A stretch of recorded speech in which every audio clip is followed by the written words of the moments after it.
তাহলে বন্ধুরা আবার একটা নতুন ব্লগ ভিডিও নিয়ে চলে এসেছি আপনাদের কাছে।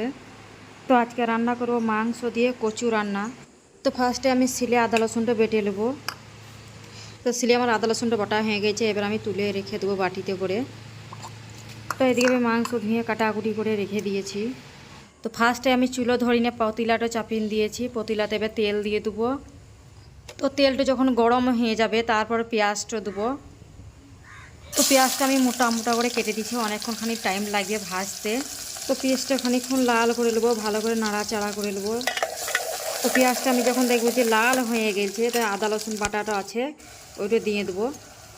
তো আদা রসুনটা আমি দিয়ে দিলাম, তারপর অনেকক্ষণ ধরে কষতে হবে, কারণ আদা রসুন একটা যে ঘ্রাণ আছে ওই ঘ্রাণটা মরবে।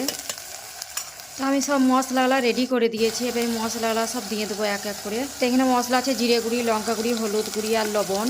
মশলাগুলো আছে সব গুঁড়ো। তো ভালো করে আমি নেড়ে চেড়ে নেবো। মশলাটা একসাথে দিয়ে খুব ভালো করে কষতে হবে। যখন খুব কষা হয়ে যাবে তারপর কত সুন্দর তেল ছেড়ে দেবে দেখুন। তো যখন তেল ছেড়ে দেবে মশলাতে, তখন আমি মাংসটা আছে দিয়ে দেবো, ভালো করে নেড়ে চেড়ে নেবো। তো মাংসতে আমি এখন জল দেবো না, কেন ওই মাংস থেকেই জল বেরোবে লাড়তে লাড়তে।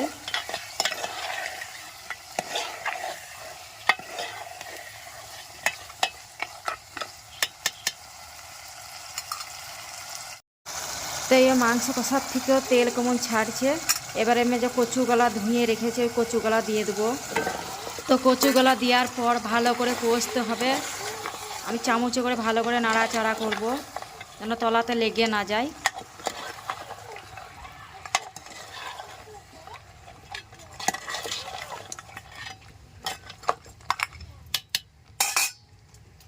তো এদিকে মাংসটা কচু দিয়ে কষানো হয়ে গেছে, এবার জল দিয়ে দেবো।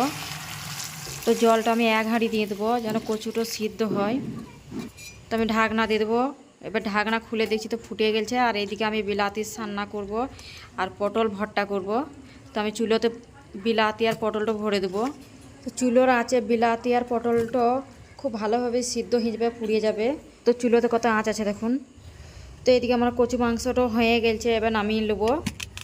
তো কচু মাংসটা কত সুন্দর কালার এসেছে দেখুন আপনারা। তো এদিকে পটলটা আর বিলাতিটাও পুড়িয়ে গেছে, এবার ভালো করে আমি ধুয়ে নেবো। তো বিলাতির ছালটা আমি ছাড়িয়ে পরিষ্কার করে নেবো। আর এদিকে আমি পটলটাকে ভালো করে ধুয়ে পরিষ্কার করে নেবো। আমি শিলে ভর্তাটা বানিয়ে নেবো। আর ভিডিওটা যদি ভালো লাগে অবশ্যই লাইক, শেয়ার, কমেন্ট, সাবস্ক্রাইব করবেন। তো আমি ইউটিউব একটা কারণে এসেছি, তো কিছু মানুষকে আমি দেখিয়ে দিতে চাই যে হ্যাঁ আমিও কিছু করতে পারি।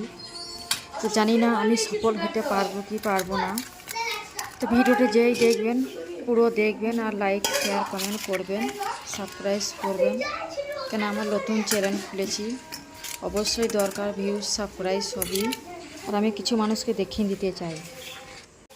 তো শিলটা আমি ভালো করে ধুয়ে নিয়ে যাবে। পটল দিয়ে দিলাম, লঙ্কা দিয়ে দিলাম, আর পরিমাণ মতন কিছুটা লবণ দিয়ে দেবো। ঠিক এইদিকে আমার পটল ভর্তাটা বাটা হয়ে গেছে, এবার পেঁয়াজটা দিয়ে আমি বেটে নেবো ভালো করে আবার। তো পটলটা ভালো করে মিহি করে বাটতে হবে, তারপর পেঁয়াজটাও মিহি করে বেটে দিতে হবে, তবেই ভালো মিক্স হবে। তো এইদিকে আমার পটল ভর্তা হয়ে গেছে, আপনারা দেখুন কত সুন্দর হয়েছে পটল ভর্তাটা। এরকম কিন্তু পটল ভর্তা হয়। তো এক থালা ভাত এমনি খেয়ে নেওয়া হবে। টমেটোটা ধোয়া আছে, ওই টমেটোটা এবার সেনে নেবো। এবার আমি কুচনো পেঁয়াজ আছে দিয়ে দেবো, কাঁচা লঙ্কা দিয়ে দেবো, পরিমাণ মতন কিছুটা লবণ দিয়ে দেবো। তো ভালো করে কচাটে নেবো, কচাটে নিলে বিলাতিটা খুব নরম হয়ে গলে যাবে।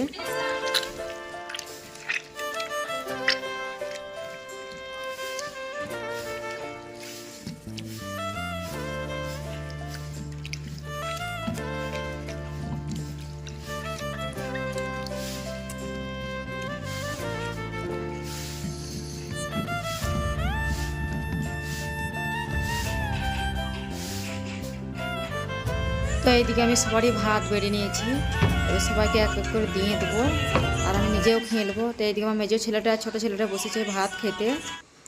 তো এইদিকে আমাদের ছোটো ছেলেটা বলবে খেয়ে দিয়ে কেমন হয়েছে তরকারিটা।